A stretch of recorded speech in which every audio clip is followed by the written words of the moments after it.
Hello, this is Kamlesh Ahuja, Ahuja sir की chemistry की class.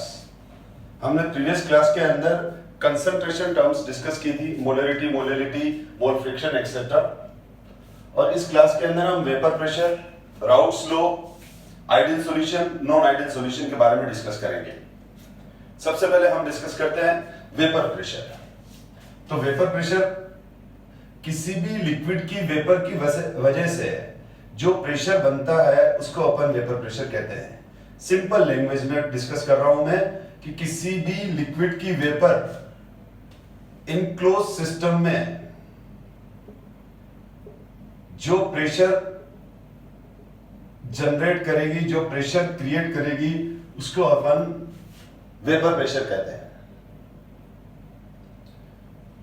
जब कोई लिक्विड ओपन सिस्टम में होता है तो वो लिक्विड वेपर रेगुलरली सराउंडिंग में एस्केप होती रहती है।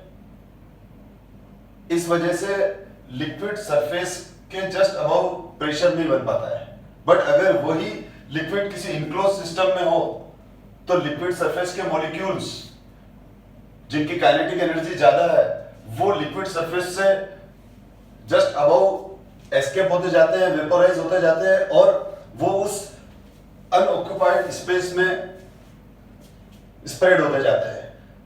और इसका मतलब ये हुआ कि कोई भी लिक्विड है तो किसी भी लिक्विड के सरफेस से जो लिक्विड मॉलिक्यूल्स वेपोराइज हो रहे हैं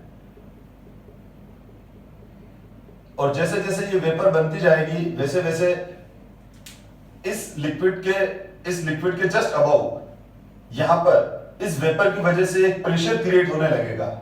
this pressure is vapour pressure.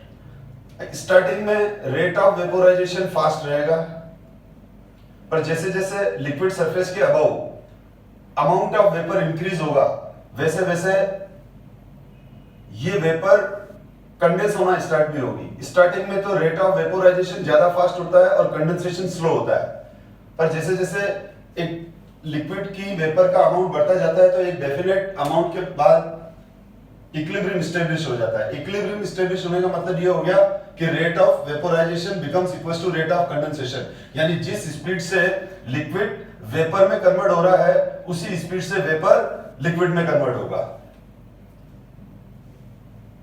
जब इक्विलिब्रियम आ जाएगा गिवन टेम्परेचर पर, जब इक्विलिब्रियम आ गया गिवन टेम्परेचर पर, तो अब इस पॉइंट पर अमाउंट ऑफ वेपर इस लिक्विड सरफेस के जस्ट अबाउट फिक्स हो जाएगा। और इस समय जो इस इनक्लोज सिस्टम में इस लिक्विड सरफेस के जस्ट अबाउट यहां यूं कहें कि यहां पर जो प्रेशर क्रिएट हो रहा है, प्रेशर जनरेट हो रहा है, प्रेशर बन गया, उसको हम बोलते हैं वेपर प्रेशर ऑफ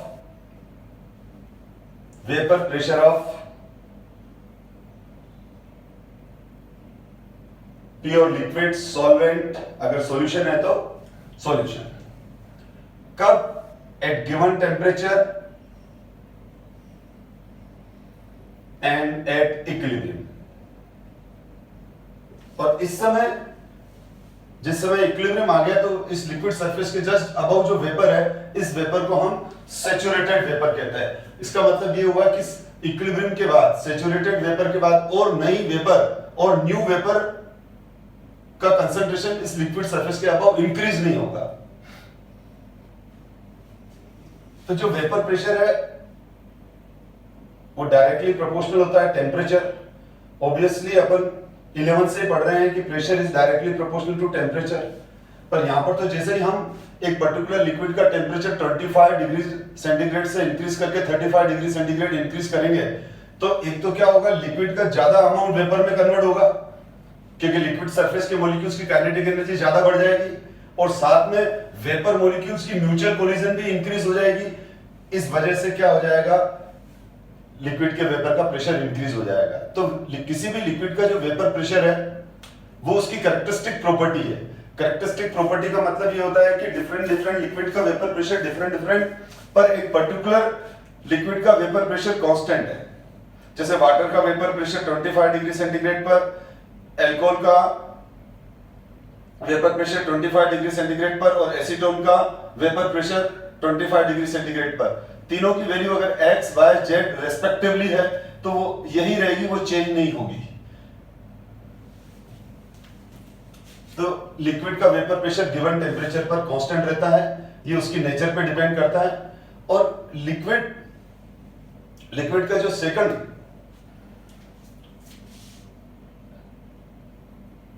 फैक्टर है जिसपे उसका वेपर प्रेशर डिपेंड करता है वो है उसके इंटरमोलिकुलर फोर्सेस पर। Intermolecular forces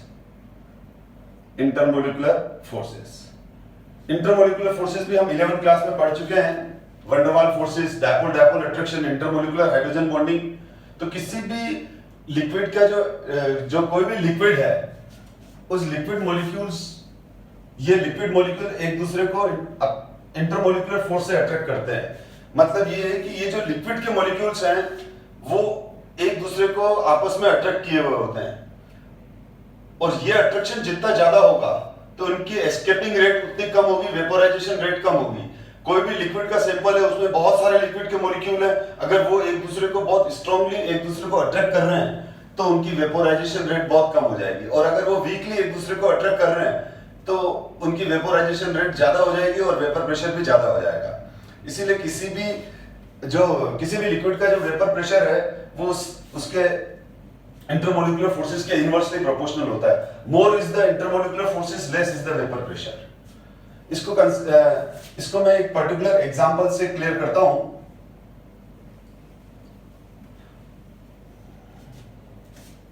water,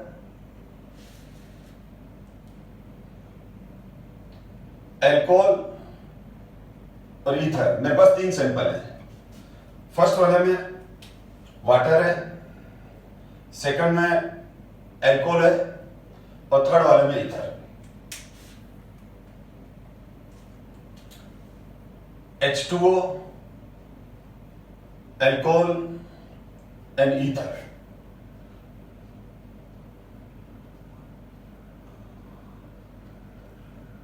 ROH,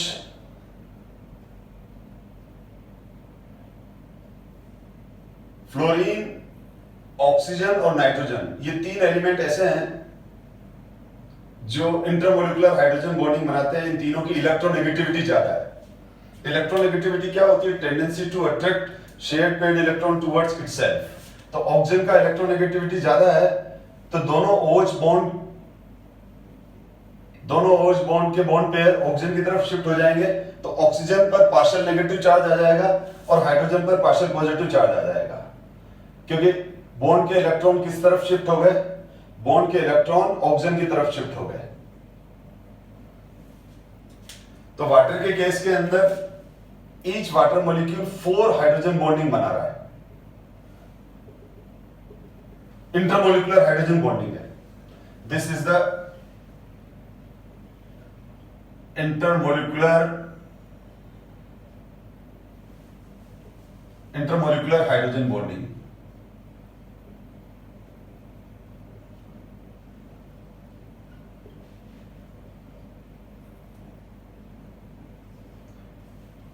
intermolecular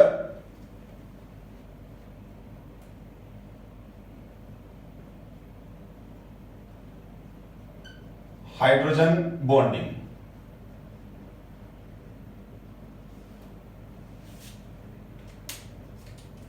ये इंटरमोलिकुलर हाइड्रोजन बॉन्डिंग है।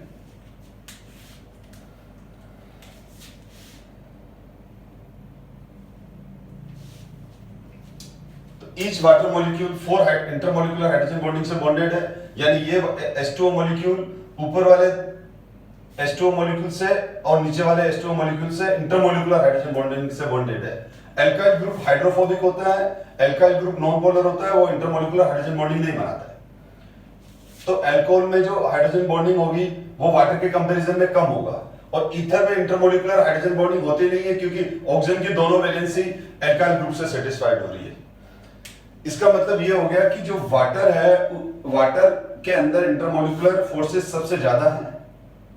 तो इंटरमोलिकुलर फोर्सेस डिक्रीज। इस एग्जांपल में जब मैं लेफ्ट राइट चल रहा हूं तो वाटर से कम इंटरमोलिकुलर फोर्सेस अल्कोहल के मॉलिक्यूल्स के बीच में और अल्कोहल से कम ईथर है। यानी वाटर के मॉलिक्यूल्स, जब वाटर सैंपल के अंदर ये वाटर मॉलिक्यूल है तो ये वाटर के मॉलिक्यूल एक दूसरे को स्ट्रॉन्ग फोर्स से एक दूसरे को अट्रैक्ट कर रहे हैं, और ईथर के अंदर ये सारे मॉलिक्यूल एक दूसरे को वीक इंटरमोलिकुलर फोर्स से अट्रैक्ट कर रहे हैं। तो ये बिल्कुल क्लियर हो गया कि वाटर के सैंपल से जो वाटर मॉलिक्यूल एस्केप होकर बाहर जाएगा तो उसको इन 4 हाइड्रोजन बॉन्डिंग को के अगेंस्ट उसको बाहर आना है। यानी कहने का मतलब कोई भी वाटर मॉलिक्यूल वाटर सरफेस से ऊपर एस्केप होकर आ रहा है तो वो अपनी 4 हाइड्रोजन बॉन्डिंग को ब्रेक करके बाहर आ रहा है। और अल्कोहल में ईच अल्कोहल मॉलिक्यूल अगर एस्केप होके आ रहा है तो उसको 2 इंटरमोलिकुलर हाइड्रोजन बॉन्ड को ब्रेक करके आना पड़ रहा है।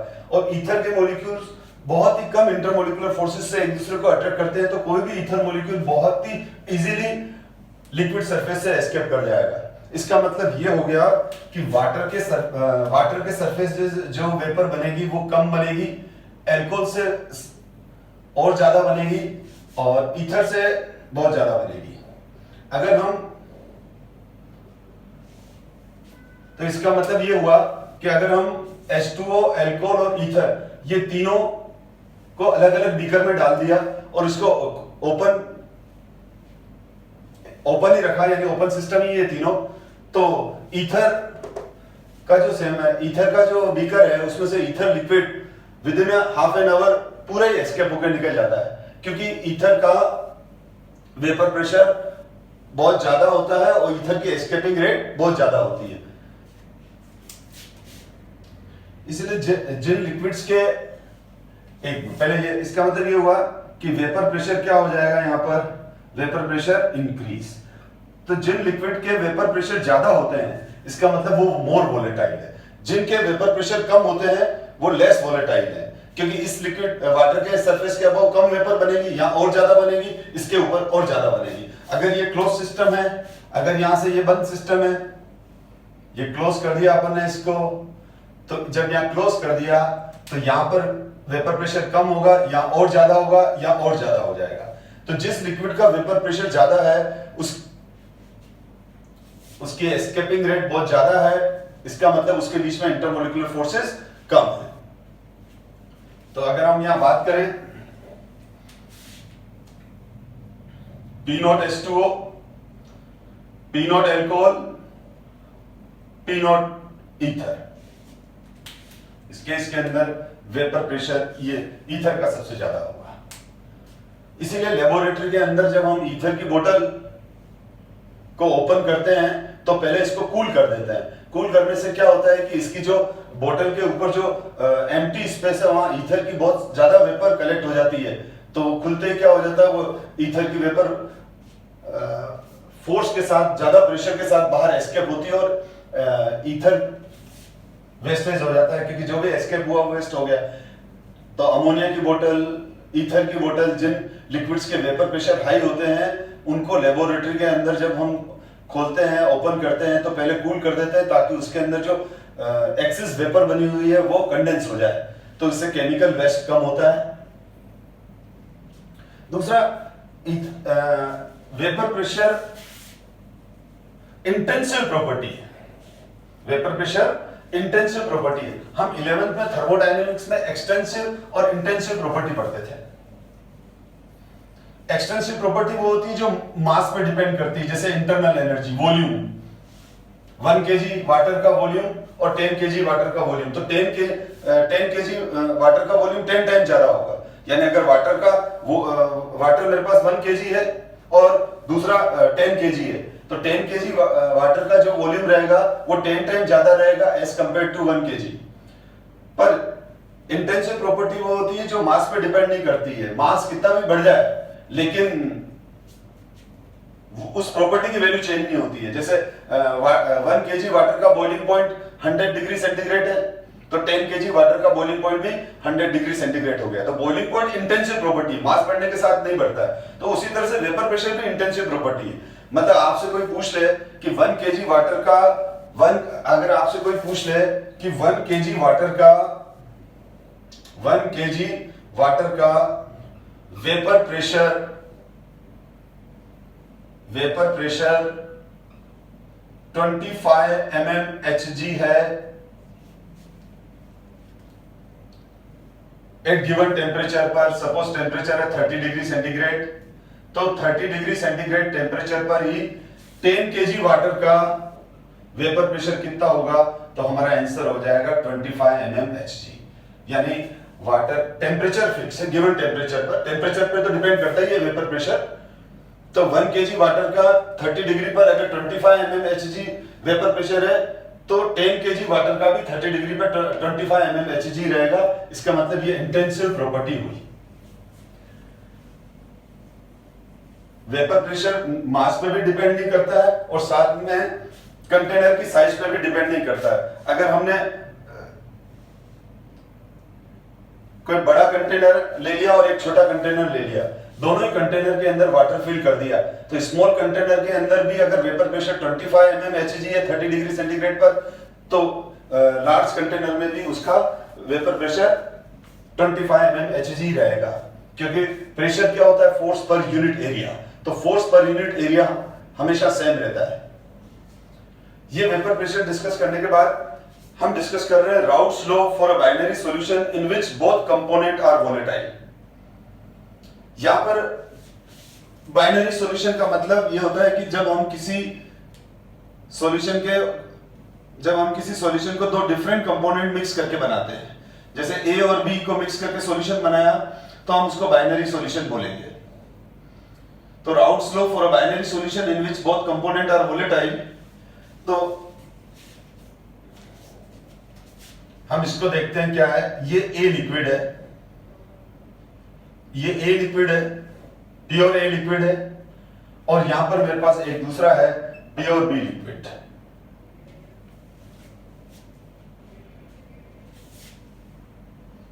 गिवन टेम्परेचर पर इसका vapour pressure P naught A है। P नॉट ए क्या है, P naught A is the vapour pressure of pure A. Pure A का जो वेपर प्रेशर है वो P नॉट ए है गिवन टेम्परेचर पर, और इसी तरह से यहां पर B है और B का भी वेपर प्रेशर क्या हो जाएगा, P नॉट बी। अब ये दोनों इन दोनों को जब हमने मिक्स किया तो होमोजेनियस सॉल्यूशन बन गया। तो ये हो गया हमारा सॉल्यूशन, ये हो गया हमारा बाइनरी सॉल्यूशन। Binary solution. अब इस बाइनरी सॉल्यूशन में ए और बी दोनों ही है, ए एंड बी बोथ। अब ए एंड बी दोनों ही है, तो यहां पर क्या होगा, ए भी वोलेटाइल है और ये भी वोलेटाइल है, दोनों ही वोलेटाइल है, तो दोनों की वेपर बनेगी, दोनों की वेपर बनेगी। स्टार्टिंग में रेट ऑफ वेपोराइजेशन फास्ट होगा और रेट ऑफ कंडेंसेशन स्लो होगा। इक्विलिब्रियम आएगा, rate of condensation becomes equal to rate of vaporization. अब यहां पर इक्विलिब्रियम पर गिवन टेम्परेचर पर जो प्रेशर बनेगा उसको हम कहेंगे वेपर प्रेशर ऑफ सॉल्यूशन, उसको हम कहेंगे वेपर प्रेशर ऑफ सॉल्यूशन। ये वेपर प्रेशर ऑफ सॉल्यूशन बन गया। अब ये जो वेपर प्रेशर ऑफ सॉल्यूशन है ये क्या होगा, ये हो जाएगा partial vapour pressure of A plus partial vapour pressure of B. यहां मैंने P नॉट ए लिखा है जबकि यहां P ए लिखा है। P नॉट ए और P ए में डिफरेंस है। P नॉट ए का मतलब हुआ vapour pressure of pure liquid A. PA का मतलब हो गया partial vapour pressure, partial vapour pressure of liquid है।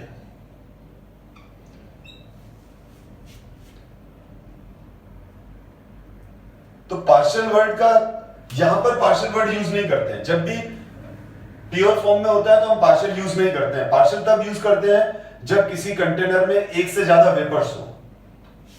हम 11 से Dalton's law of partial pressure भी पढ़ चुके हैं और वो इस चैप्टर में भी काम आएगा आगे चल के।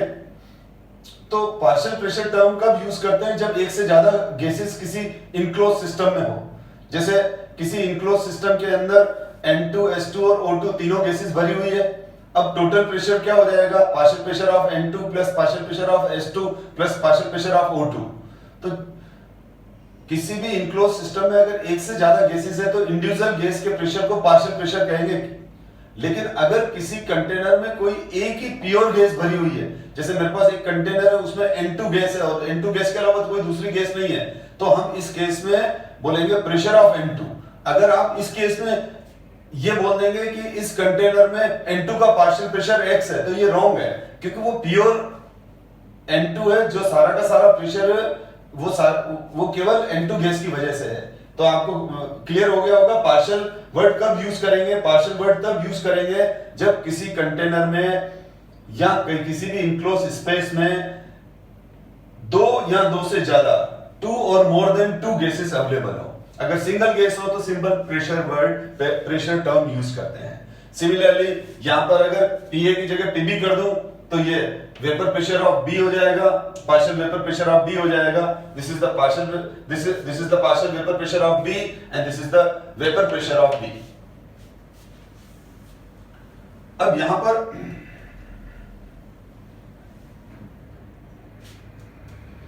पर जो पार्शियल वेपर प्रेशर है,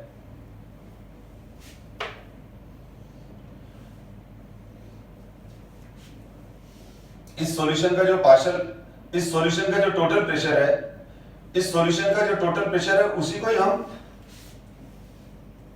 वेपर प्रेशर ऑफ सॉल्यूशन कह रहे हैं। Basically vapour pressure of solution is the total vapour pressure, जो किसका सम है?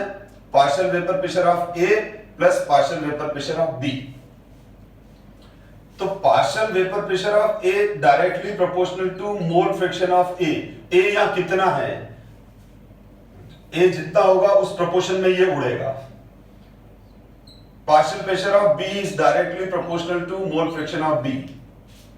तो राउट्स लॉ यही कह रहा है कि जब हम दो डिफरेंट लिक्विड को मिक्स करते हैं, जब दो डिफरेंट वोलेटाइल लिक्विड को मिक्स करके सॉल्यूशन बनाते हैं, तो इस इक्विलिब्रियम पर इस सॉल्यूशन सरफेस के जस्ट अबव जो प्रेशर है उसको वेपर प्रेशर ऑफ सॉल्यूशन कह रहे हैं, जो partial vapour pressure of A और partial vapour pressure of B का सम है। और partial vapour pressure of A जो है वो directly proportional to mole fraction of A है इन लिक्विड फेस, और partial vapour pressure of B है वो डायरेक्टली प्रोपोर्शनल है XB। यानी यहां पर XB कितना है और XA कितना है यहां पर, ये लिक्विड फेस में, यानी यहां पर लिक्विड फेस में XA और XB की वैल्यू है।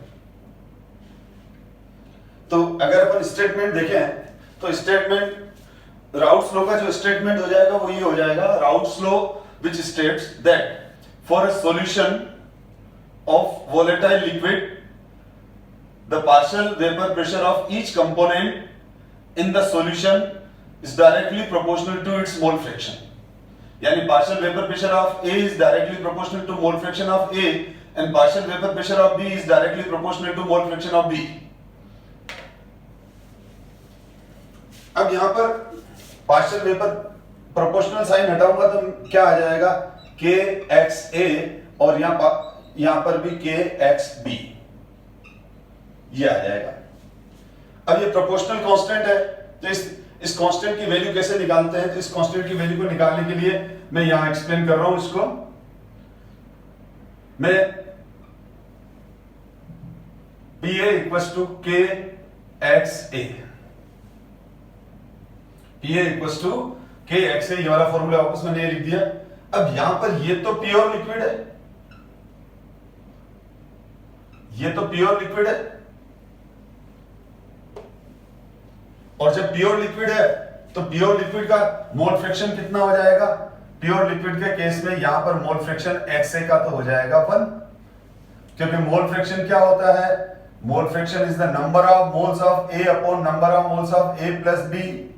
तो NP की वैल्यू तो 0 है, तो XB की वैल्यू, अब अगर आप NB की वैल्यू यहां 0 रख देंगे, NB की वैल्यू यहां 0 रख देंगे, NB की वैल्यू यहां पर आ गई 0, तो Na से Na कैंसिल हो गया, तो XA की वैल्यू तो 1 ही आई।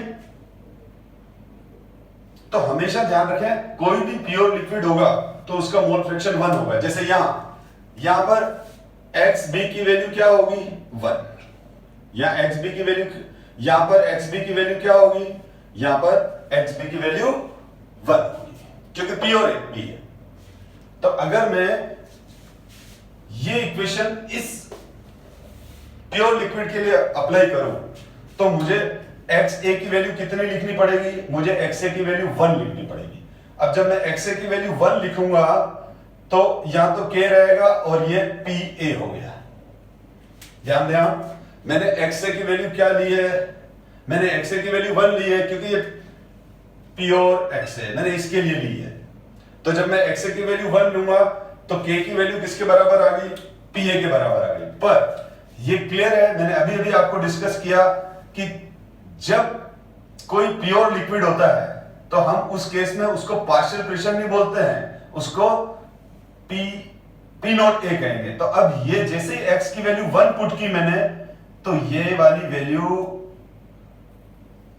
P नॉट A आ गई क्योंकि X की वैल्यू 1 रखते ही अब हम इसको PA ना बोलकर P नॉट A बोलेंगे। इसका मतलब K की वैल्यू क्या आ गई, P नॉट A। वापस समझे, X की वैल्यू 1 रखते ही,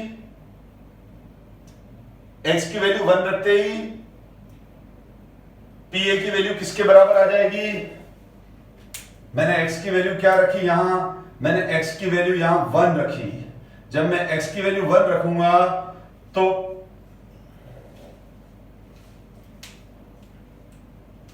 तो क्या आ गया, PA equals to K। But ये क्लियर है कि जब प्योर है तो इसके ऊपर कौन सी सुपरस्क्रिप्ट लग जाएगी, P नॉट A, यानी K की वैल्यू किसके बराबर आ गई, P नॉट A। तो इसका मतलब PA की वैल्यू किसके बराबर आ जाएगी, P not A into XA। तो और यहां पर PB की वैल्यू किसके बराबर आ जाएगी, P not B into XB। उसी तरह से आप यहां पर भी PB equals to K into XB रख दिया आपने। अब आप प्योर लिक्विड प्योर है तो इसकी वैल्यू जब 1 रखेंगे अपन तो PB की वैल्यू किसके बराबर आ जाएगी, K। पर ये कौन सा है, प्योर B है, तो फिर इसके ऊपर सुपरस्क्रिप्ट ये आ जाएगी। तो K की वैल्यू P नॉट B के बराबर है, तो वो K की वैल्यू P नॉट B के बराबर रखी मैंने। हम इसको आगे डिस्कस करते हैं।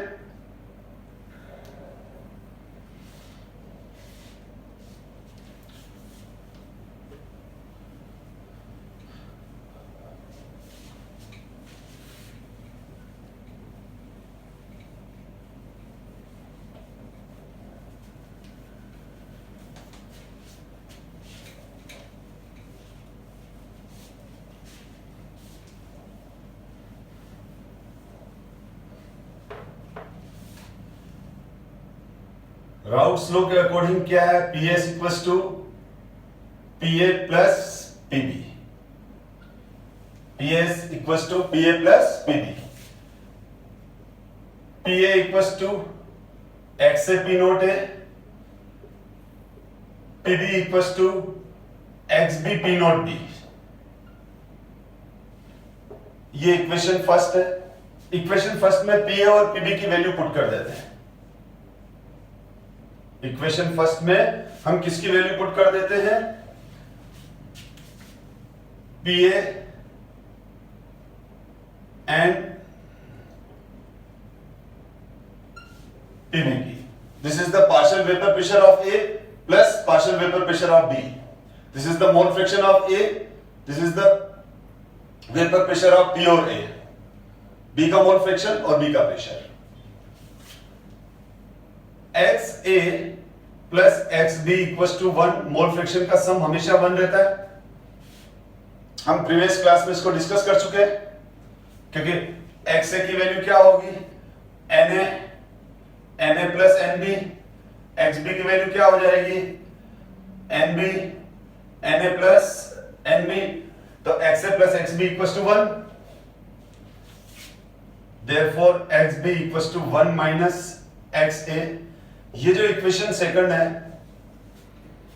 इस इक्वेशन सेकंड में हमने किसकी वैल्यू पुट कर रहे हैं, हम किसकी वैल्यू पुट कर रहे हैं, 1 माइनस एक्स ए, एक्स बी की वैल्यू पुट कर दी, पी नॉट बी।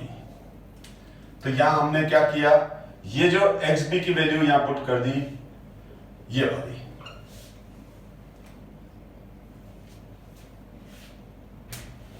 अब इसको मैं फर्दर सॉल्व कर रहा हूं, इसको पीएस एक्स है, पी नॉट ए, इसको अंदर मल्टीप्लाई कर दिया, plus P not B minus X A P not B.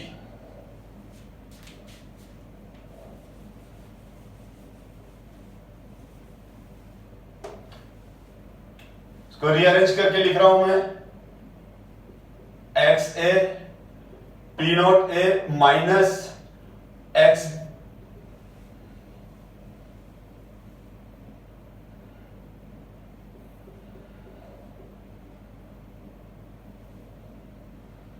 Plus P not B, P S equals to X A common ले लिया, P not A minus P not B plus P not B.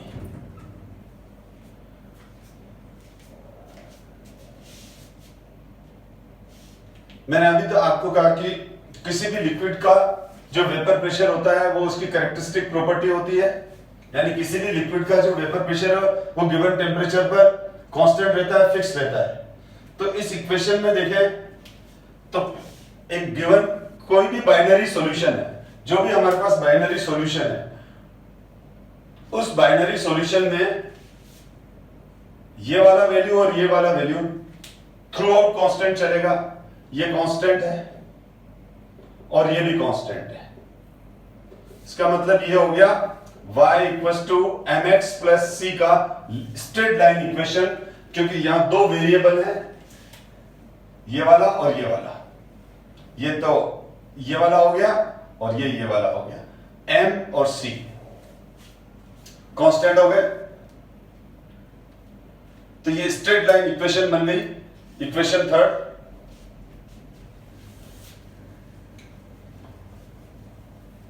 हम इस equation को आगे apply करेंगे numerical में और questions के अंदर और ग्राफ प्लॉट करने में।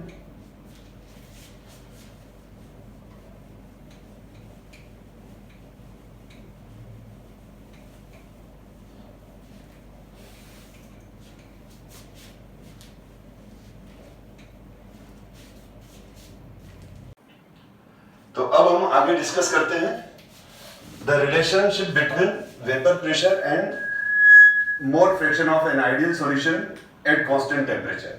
मैं वापस बोल रहा हूं, the relation between vapour pressure and mole fraction of an ideal solution at constant temperature.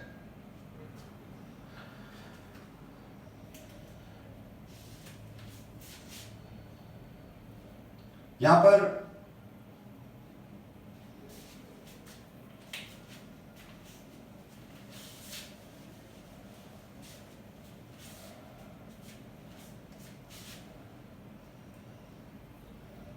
इसको एक्सप्लेन करने के लिए मैं एक एग्जांपल अज्यूम कर रहा हूं, जिससे आपको अच्छे से कंसेप्ट क्लियर हो जाएगा। ये एक्सट्रीमली लेफ्ट हैंड साइड है और ये एक्सट्रीमली राइट इस ग्राफ का। लेफ्ट हैंड साइड पर प्योर ए है, प्योर ए होगा तो उसका वेपर प्रेशर पी नॉट ए होगा और मोल फ्रैक्शन ए का 1 रहेगा।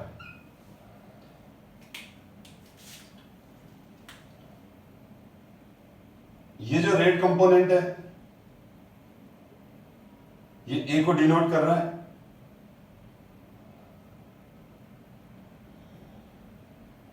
लेफ्ट टू राइट ए कम होता जा रहा है, ए का मोल फ्रैक्शन कम करता जा रहा हूं और बी का मोल फ्रैक्शन बढ़ाता जा रहा हूं।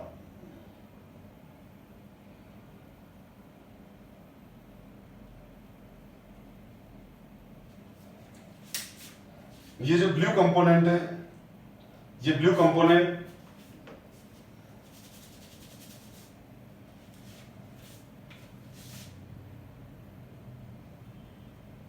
बी को रिप्रेजेंट कर रहा है और लेफ्ट राइट बी का अमाउंट बढ़ता जा रहा है, बी का मोल फ्रैक्शन इंक्रीज हो रहा है।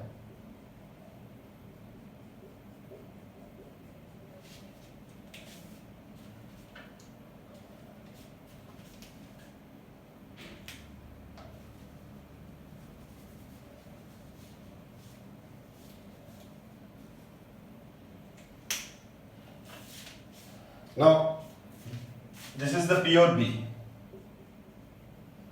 P और B होगा तो इसका XB की value 1 and P not B.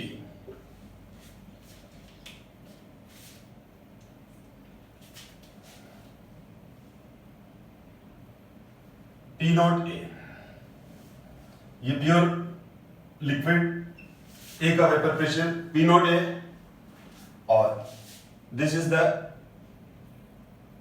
P not B, क्योंकि ये P और B है और ये डिफरेंट डिफरेंट कंपोजिशन के सॉल्यूशन है। लेफ्ट राइट चल रहे हैं हम, ये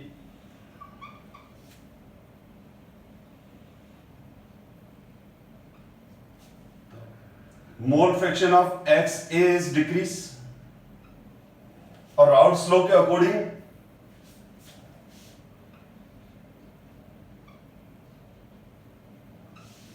partial pressure of A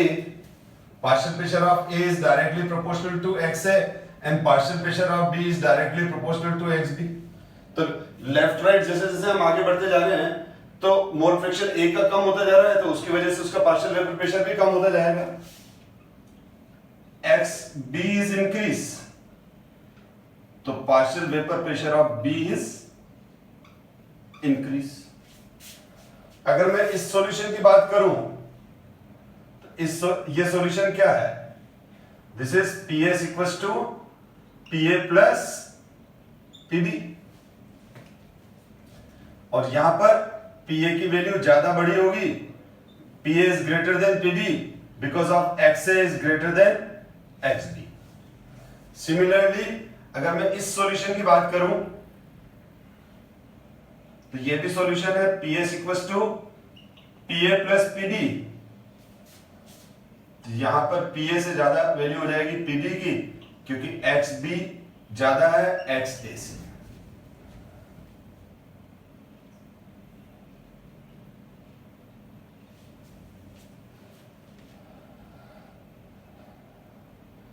क्या?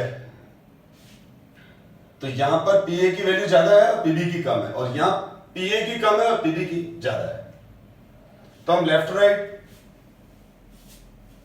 राइट जैसे अपन आगे बढ़ते हैं तो B का मोल फ्रैक्शन, ये देखें आप, B का मोल फ्रैक्शन रेड पोर्शन कम होता जा रहा है, तो B की वजह से जो प्रेशर है वो भी कम होता जा रहा है। तो ये जो रेड लाइन है, ये वाली रेड लाइन किसी भी कंपोजिशन पर इस सॉल्यूशन की, इस सॉल्यूशन की, इस सॉल्यूशन की, इस सॉल्यूशन की, इन दोनों सॉल्यूशंस के बीच में इनफाइनाइट कॉम्बिनेशन बन सकते हैं और ये जो रेड लाइन है ये partial vapour pressure of A को रिप्रेजेंट कर रही है, partial vapour pressure of A को रिप्रेजेंट कर रही है और वो मोल फ्रैक्शन A का कम होता जा रहा है तो partial vapour pressure of A भी कम होता जा रहा है। यहां तक आते आते A का मोल फ्रैक्शन 0 हो गया तो A की वजह से प्रेशर भी 0 हो गया।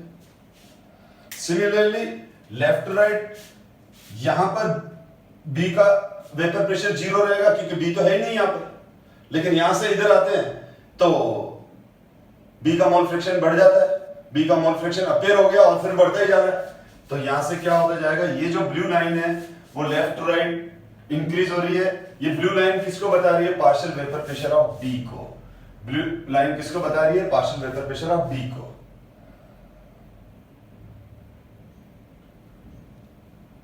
अब ये डिफरेंट डिफरेंट कंपोजिशन वाले सॉल्यूशन है।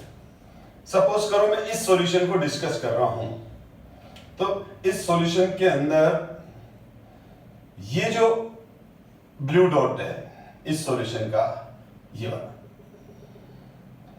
ये हम, this is the partial vapour pressure of B, this is the partial vapour pressure of B और ये जो रेड डॉट है ये किसको बता रहा है? पार्शियल वेपर प्रेशर ऑफ ए। ये पी बी की वैल्यू है, ये पी ए की वैल्यू है। अब मैं जब इन दोनों वैल्यू को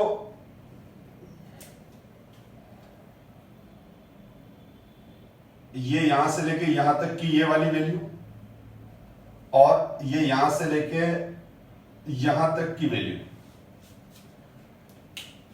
ये वाली वैल्यू और ये वाली वैल्यू, ये वाली वैल्यू और ये वाली वैल्यू को मैं ऐड करूंगा तो मैं इस ग्राफ पे यहां पर आ जाऊंगा।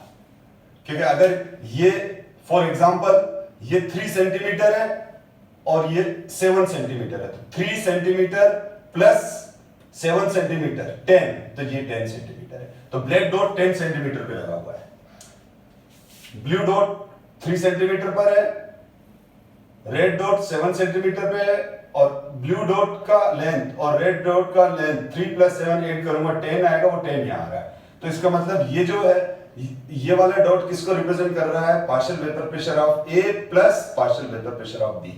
इसका मतलब ये जो सारा ये जो ब्लैक वाली लाइन है ये वेपर प्रेशर ऑफ सॉल्यूशन को रिप्रेजेंट कर रही है। जैसे यहां पर ये सॉल्यूशन 1 है, ये सॉल्यूशन 2 है, ये सॉल्यूशन 3 है, ये सॉल्यूशन 4, तो ये वाला हो जाएगा सॉल्यूशन फर्स्ट का। सिमिलरली अगर मैं यहां से ये ले रहा हूं तो ये हो गया सॉल्यूशन सेकंड का टोटल वेपर प्रेशर, थर्ड का ले रहा हूं, फोर्थ का ले रहा हूं,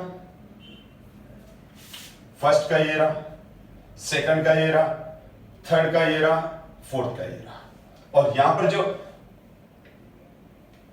इसका मतलब ये हुआ कि ये और इसके रेस्पेक्ट में जो यहां पर ये वाली वैल्यू आई, ये वाली वैल्यू आई, ये वैल्यू किसकी आ गई? पीबी की। और यहां पर ये वाली जो वैल्यू आई ये आ गई पीए की। तो कोई भी सॉल्यूशन, कोई भी बाइनरी सॉल्यूशन इस ग्राफ को परफेक्टली फॉलो करता है तो हम बोलते हैं वो बाइनरी सॉल्यूशन राउट्स लॉ को फॉलो कर रहा है। लेकिन अगर वो इस ग्राफ को मतलब राउट्स लॉ को ओबे नहीं करे तो हम उसको बोलते हैं नॉन आइडियल सॉल्यूशन।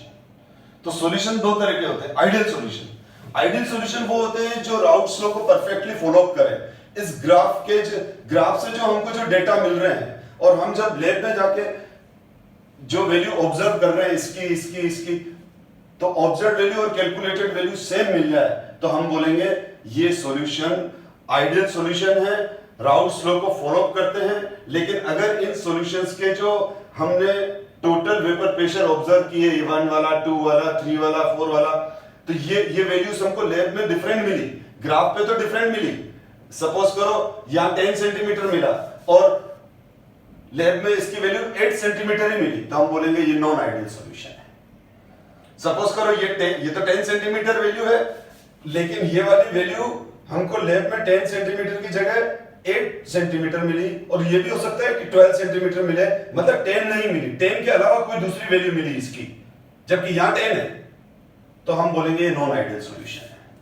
तो non ideal solution routes law से प्रूव नहीं होता है। तो नॉन आइडियल सॉल्यूशन को हम डिस्कस नेक्स्ट वीडियो में करेंगे। नेक्स्ट वीडियो में हम ये डिस्कस करेंगे कि आइडियल सॉल्यूशन में डेविएशन क्यों आता है, उसके पीछे रीजन क्या है, और साथ में हम नेक्स्ट वीडियो में ये भी डिस्कस करेंगे एंजियोट्रोपिक सॉल्यूशन क्या होते हैं,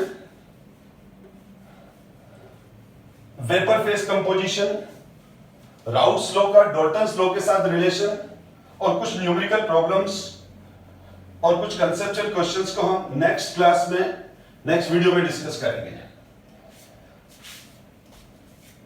थैंक यू सो मच।